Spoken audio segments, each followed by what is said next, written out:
If you show up to each week and just attend the meetings that are on your calendar, you are not being strategic and you are likely not having as large of an impact as you could be.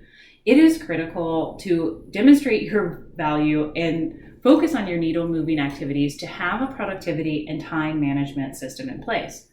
But when it comes to relationship building, which is one of the core competencies of medical affairs, how does that work? How can you have this productivity time management system and build relationships? Because as you guys know, building relationships is inherently messy and it does not like sticking to a nice, tidy schedule. So stick around. I've got a great hack for you on how you can weave in relationship building into your time management system. Thank you so much for being here. Welcome to the Medical Affairs Strategy Hacks YouTube channel. I'm Katrina. This is a YouTube channel dedicated to helping medical affairs professionals demonstrate their value, not through KPIs, although KPIs are awesome, that it is more about improving communication, relationship building, productivity, and strategic thinking skills. So when it comes to time management and relationship building, there's an inherent conflict. How can we deal with this? Here's what I did to help make sure that my time management system was not in conflict with building relationships with my customers. A few years ago, I was working supporting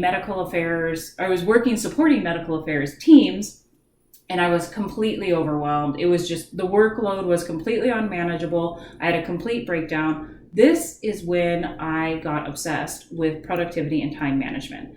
I've talked about this endlessly. I'll provide some links for you down below, or you can visit the Medical Affairs Value blog for more time management and productivity system development hacks. So I developed this amazing system that has completely changed my life. It's made me at least 10 times more productive, and more importantly, way more happy with my work life. Now, fast forward 9 months, I had my system going. I was like a machine. I had all my high priority activities scheduled out. I knew exactly when I was going to be doing everything. But in my role, I was supporting these medical affairs teams. And part of the core things I needed to do was build relationships.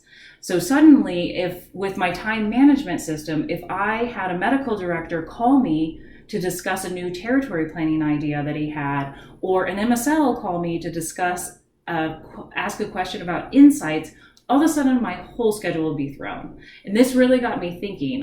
I was like, I have to build relationships, but I have to get this stuff done as well, my high priority things done as well. How can these things go together? That's where I discovered the benefits of scheduling in flex time or gap time in your schedule. This can look very different for you. What I always do is make sure I have an hour or 45 minutes of flex time somewhere in my schedule. So if somebody calls me that I need to build a relationship with, I have the time there, and my whole schedule doesn't get thrown off. So imagine the situation where if you're an MSL and you have a KOL call you out of the blue to ask you a question, you want to be available. Or if you're an MSL manager and one of your MSLs calls for help with dealing with a difficult KOL, you want to be available. Or if you're a medical leader and one of your cross-functional partners calls to discuss insights, you want to be available to help demonstrate the impact that your team is having.